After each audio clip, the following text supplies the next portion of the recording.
At 10:30. This is the CBS Evening News. Dan Rather reporting. Good evening. Campaign 88 and the Noriega connection. A new British documentary is raising more questions about what George Bush knew, what he did or did not do, about drug money wheeling and dealing by Panama's General Manuel Noriega. CBS News correspondent Rita Braver has the story and the Bush campaign's denials. What did George Bush know about accused drug dealer and Panamanian strongman Manuel Antonio Noriega? And what does Noriega know about Bush? A British television documentary raises those questions anew tonight in an interview with a former key aide to Noriega, now in hiding in South America. His claim that Noriega showed him photographs of Contras secretly training in Panama, stationed there with the illicit support of former National Security Council aide Oliver North, and that Noriega bragged he could use the pictures to blackmail Bush. Then he said to me, "Do you know Colonel North?" I say, "No." It's true, I didn't. I didn't know North. I thought he was a North American colonel. And then with a gesture like this, he said, "You'll know later, I will explain." And then he said, "I got Bush by the Bush has always denied any knowledge of the illegal Contra network. He also claims that he didn't know of Noriega's alleged drug dealing until just before the general was indicted this year. The documentary shows for the first time a 1983 photograph of Bush and Noriega side by side in Panama. Bush aides today acknowledge the subject of Panamanian drug money laundering was raised. There was absolutely no discussion of Noriega's involvement in drug trafficking. What was discussed was the notion that the U.S. had a concern about money being laundered through Panama. But another former Noriega aide says the vice president should have known, as others in the U.S. government did. Who was actually in charge of the money laundering operation in Panama? Noriega. Would Bush have known that when he sat down in that meeting? Should he have known that? Of course. As for Noriega, despite the picture, he denies ever meeting Bush. I haven't spoken to Bush, nor have I had any contact with Bush. The basic questions raised today are not completely new, but Bush had hoped the Noriega issue had been laid to rest. It resurfaced at a delicate time in the campaign. Rita Braver, CBS News, Washington. The House today passed a big new election year anti-drug bill. Among other things this bill would do is this: provide the death penalty for some drug-related murders and give more federal highway money to states that suspend driver's licenses of drug offenders. It would also deny a variety of federal benefits, such as student loans, to those convicted of drug offenses. The Senate is working on its own version of an anti-drug bill. A federal court jury in Los Angeles today convicted a former Mexican police officer of taking part in the 1985 kidnap, torture, and killing of U.S. Drug Enforcement agent Enrique Camarena in Guadalajara. The former Mexican policeman, Raul Lopez Alvarez, is one of 3 alleged members of a big-time Mexican drug ring on trial for the Camarena killing. Vice President Bush again today tried to kick sand at Governor Michael Dukakis in Dukakis' own backyard. Bush's managers arranged for him to accept endorsement of a Boston police union, part of the negative campaign strategy of painting Dukakis as soft on crime. Dukakis saw the hit coming and hit back. CBS News correspondent Bob Schieffer begins our coverage of today's crime wars and cop wars of the candidates. For George Bush, it was a kind of thing politicians dream about. The cops in Michael Dukakis' hometown endorsed Bush, and they did it with a kind of shot at Dukakis that usually shows up only in Republican campaign commercials. As police officers in the capital city of Massachusetts, we know Governor Dukakis well. And we can state publicly that he is no friend of police. The Boston police always endorsed Republicans. A Dukakis aide shot back, but Bush was beside himself. The endorsement all the sweeter because Dukakis himself had asked the cops not to do it. I'm the one in this race who wants to strengthen law enforcement. And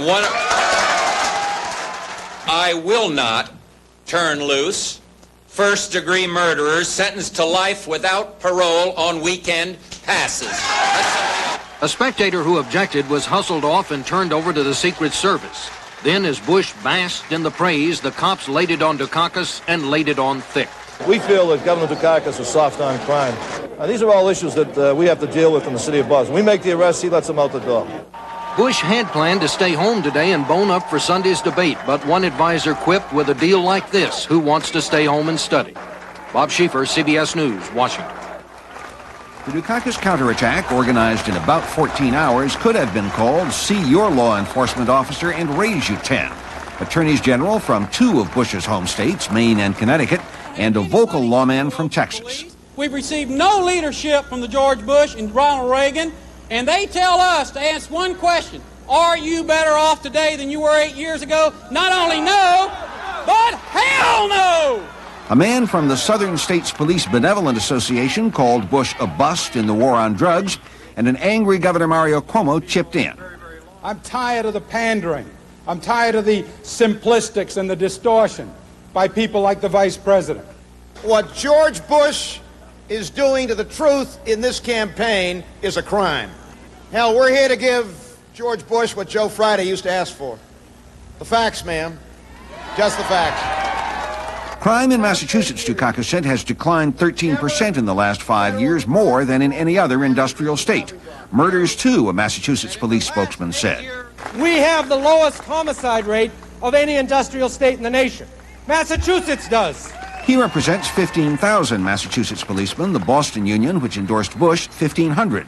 All in all, this was about the most enthusiastic rally Dukakis has had lately. Reporters couldn't remember when he'd been this fired up. Bruce Morton, CBS News, Boston. Among other things, George Bush has talked up the many jobs he's held in government as one reason why he'd be good at the top job as president. CBS News correspondent Bob Fall has been checking the facts on George Bush's resume.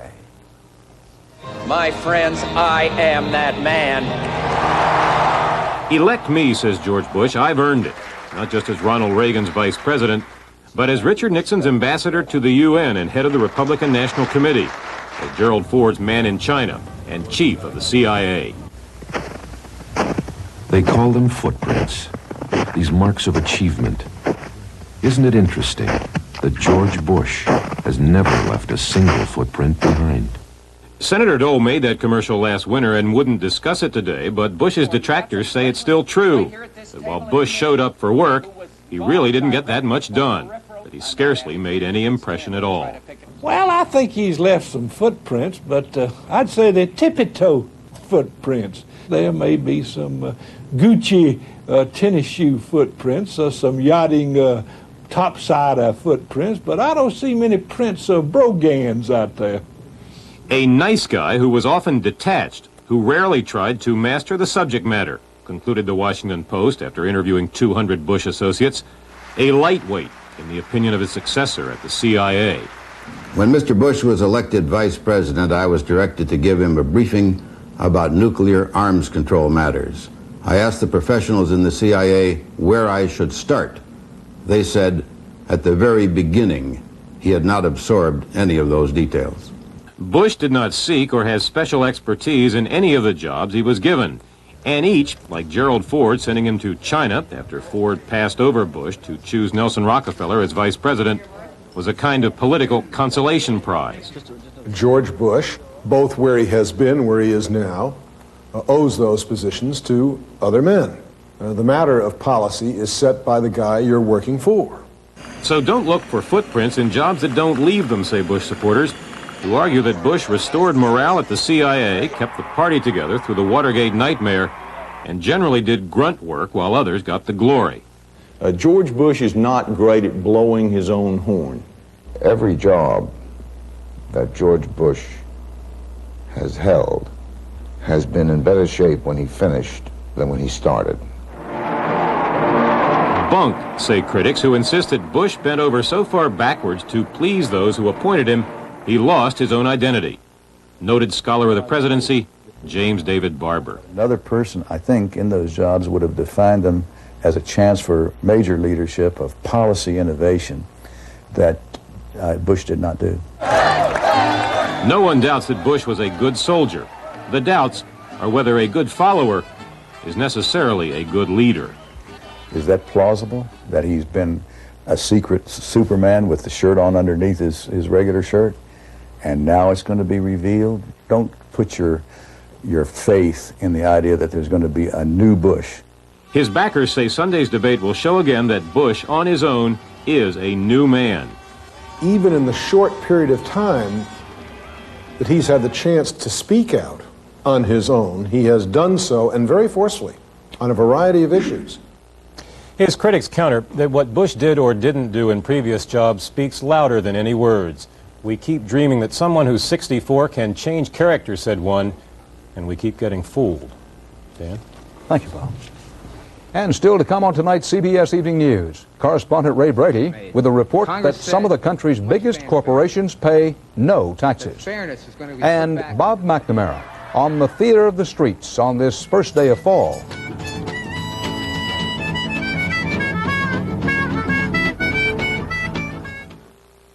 I think it's important that customers challenge us because it's key that I can prove to them that what we offer is the best for their business. If you read an ad that says you're going to save 20 or 30% by going to somebody else and you call me first, then that's the best reaction I'm looking for, because then I can show you how you're not going to save 20 to 30%. And if every customer called AT&T before they did anything, we'd have very few customers going to the competition.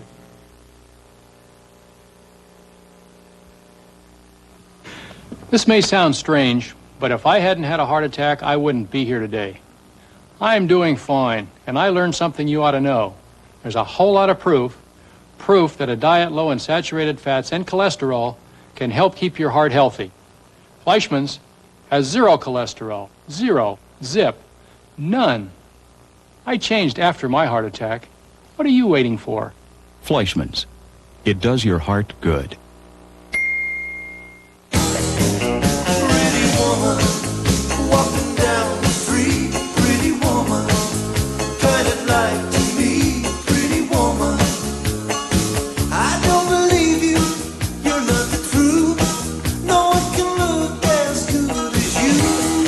All these women lost weight at Diet Center. If you want to lose weight, call the weight loss professionals at Diet Center.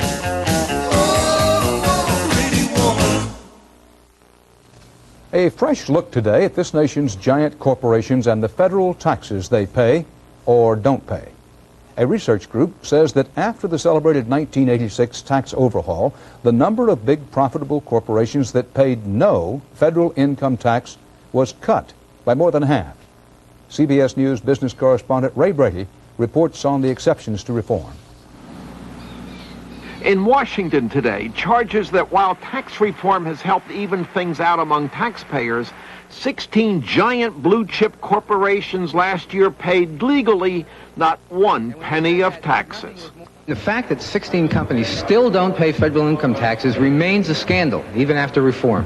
Not only that, the 16 actually got money back. Among them, General Motors, 1987 profit over $2.3 billion. Taxes paid? None.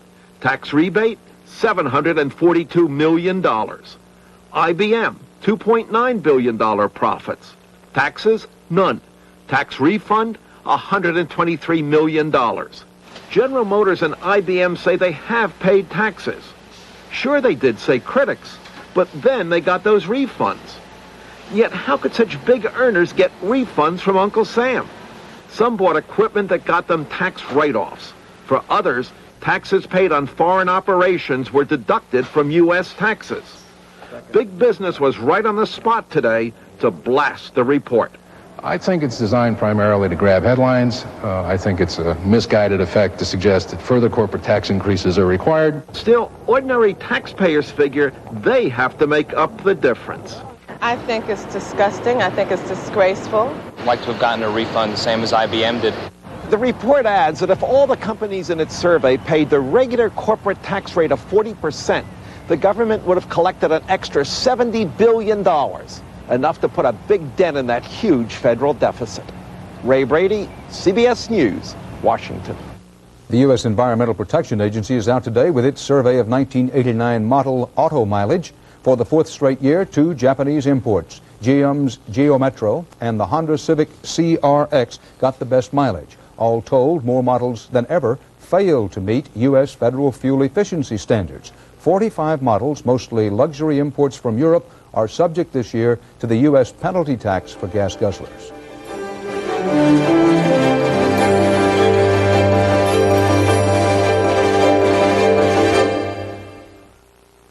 We love visiting America. Hot dog, fried chicken, pizza. But we're glad you have Kaopectate. Kaopectate. New maximum strength Kaopectate tablets. Nothing relieves diarrhea and cramps faster. The diarrhea specialist. For all your pet means to you, shouldn't you give him and your family protection against fleas and ticks? You can with a 2-in-1 flea and tick collar from Hearts, the collar that's been protecting your pet for years. And the Hearts 2-in-1 collar kills fleas and ticks on your dog or cat for up to 5 months. It even works when wet. So get the collar that really works, because no pet should go anywhere without Hearts protection. The Hearts 2-in-1 collar, protection against fleas and ticks. And I don't want anyone driving my XT while I'm away. You understand?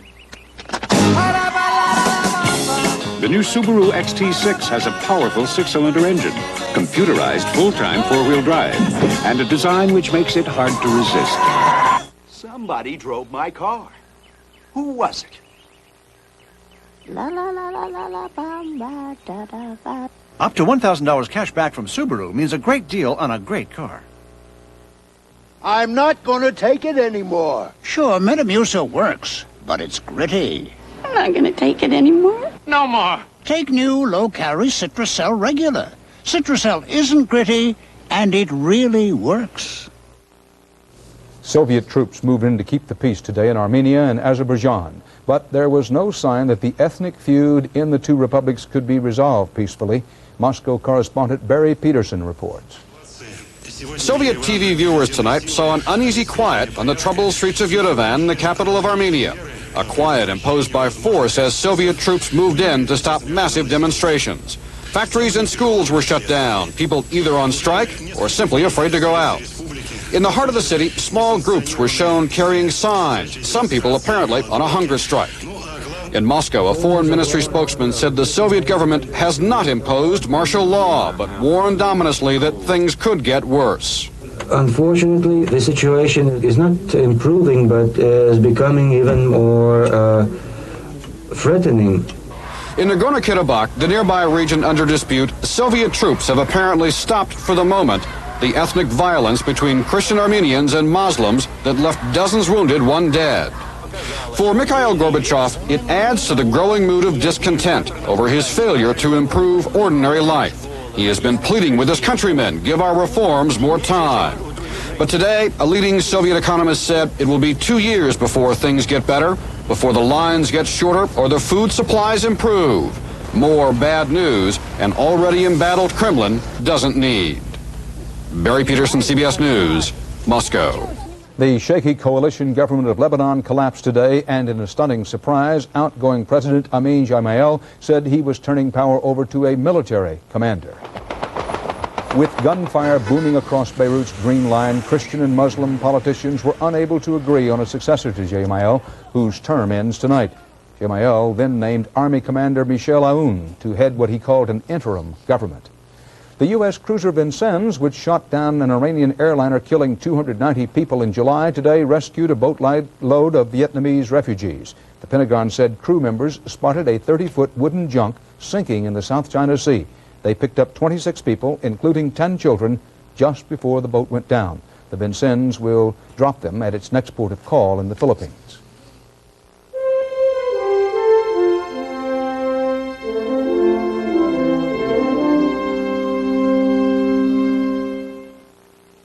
Why do you take aspirin more than once a week? I spend my days at a computer, so I get my share of headaches. I want fast relief, sometimes several days a week. But when I take aspirin that often, I get concerned about aspirin stomach upset. Well, now there's a new and better aspirin product for you. Try Buffered Bufferin. Better than plain aspirin because it's 100% aspirin, plus 3 buffers to help protect against stomach upset aspirin can cause. That really is better. New Try Buffered Bufferin if you take aspirin more than once a week. If they could see you now out on a fun-ship cruise. You know, when you take a Carnival cruise, all your shipboard fun is included in the price. All your nighttime entertainment's included. All your food's included, too.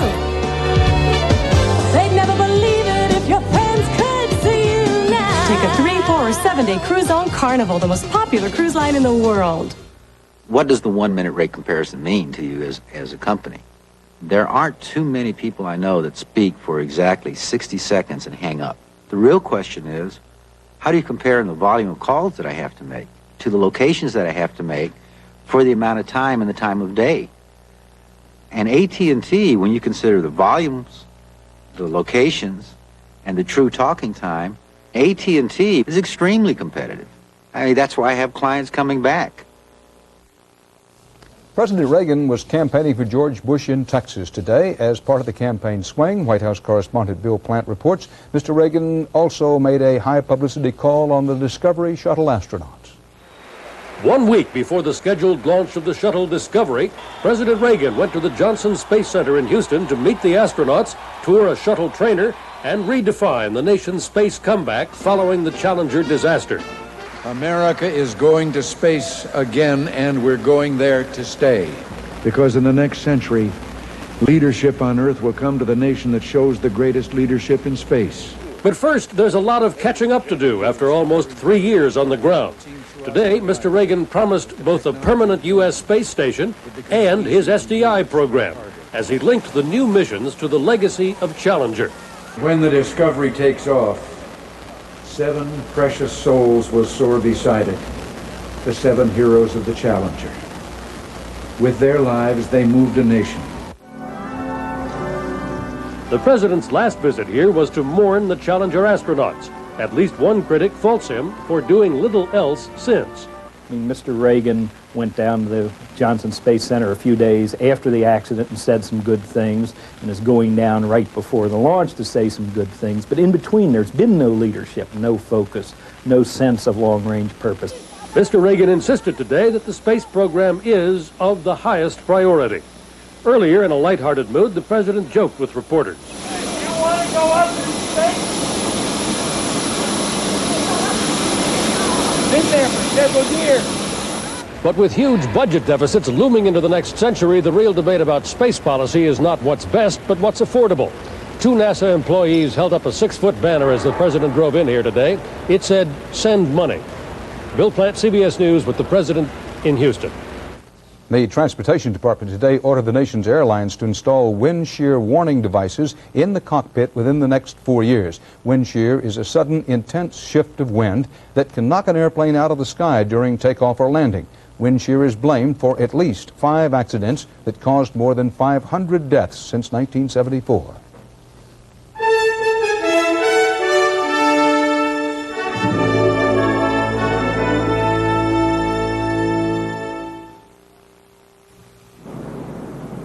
Before I fell off my 10-speed and ended up in the hospital, I never gave much thought to pain relievers. The hospital gave me Tylenol. It stopped the pain without irritating my stomach, like aspirin can, and it really made me think. Ever since that day, I've been a lot more careful about medicine. What do I trust now? Just one thing, Tylenol. Trust Tylenol, the pain reliever hospitals use most. Post makes the only bran flakes with zip-pack freshness to keep their high-fiber, best taste fresh longer. I zip what I should have done now. Post natural bran flakes with zip-pack freshness. Zippity-yay.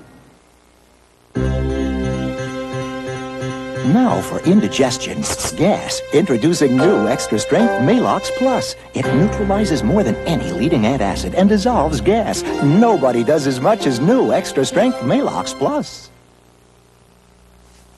What you got there? Total oatmeal. What about old-fashioned Quaker Oats? Old-fashioned's right. Total oatmeal's got 100% of 12 vitamins and minerals. Got that? No, you don't. Total's got 10 times the vitamin and mineral nutrition. 10 times? See, Grandpa, what you thought was in here is really in here. Total oatmeal, now in maple brown sugar. If it's total oatmeal, it's total nutrition. Welcome to autumn. It arrived this afternoon, and ahead lie golden days and October's bright blue weather, and then Thanksgiving. Most days, most places, autumn is a season for strolling and seeing the streets full of people, all kinds of people. And as Bob McNamara discovered, you may even find a circus in the endless variety of America's streets.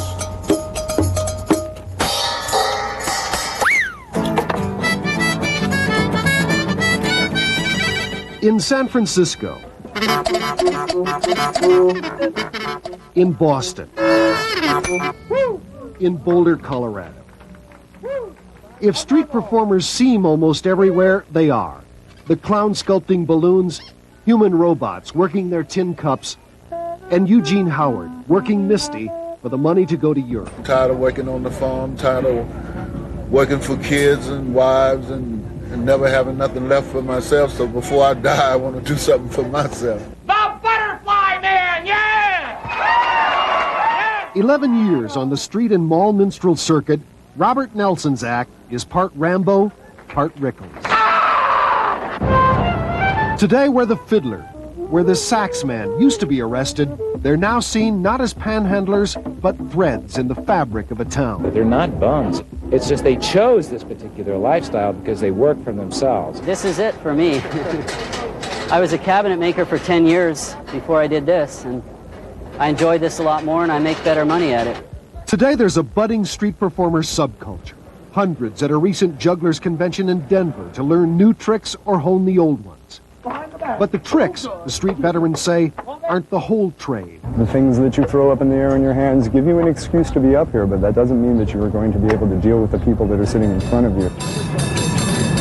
In a city where street performers go from cable car motormen to the dogs posed for pictures for a buck, competition is fierce. But make them laugh, the rule goes, and you can empty wallets.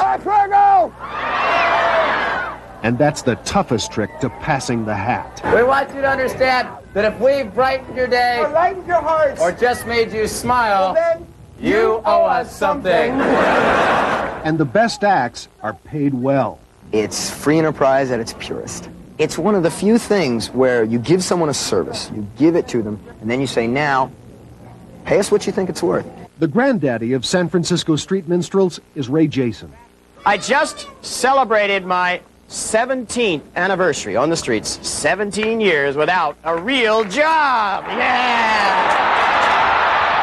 But being the only official juggler of a pro football team, pulling down a good living, even with a yacht in the harbor, Jason and the others miss one thing most. We do not have the legitimacy that we deserve. I mean, we're doing good, solid work out here, a lot of us, and yet we're still at the bottom rung of the performing ladder. I mean, just above pond scum, perhaps. But that should change. If the American circus is disappearing, it can be found playing in the streets. Bob McNamara, CBS News, San Francisco. And that's tonight's CBS Evening News. Until our program, 48 Hours, on the hard sell world of advertising, tonight at 8, 7 Central Time. Dan Rather. See you later.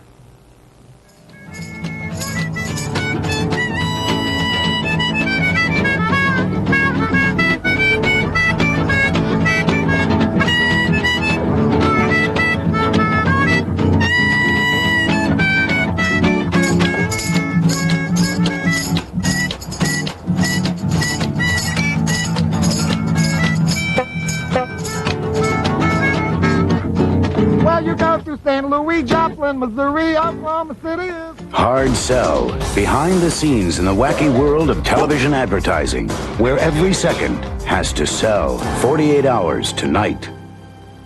This is CBS. I'm Chris Clark. And I'm Brenda Blackman. Up next on Eyewitness News, an emotional day in court as convicted murderer David Terry takes the stand in an effort to stay out of the electric chair. And more controversy tonight about an already controversial council member. We'll have a report on George Armistead. And the wife of Democratic presidential nominee Michael Dukakis comes to Nashville with a message for some high school seniors. Those stories plus an unusual case of mistaken identity. Next on Eyewitness News. The 89s are on the way, but a Rivergate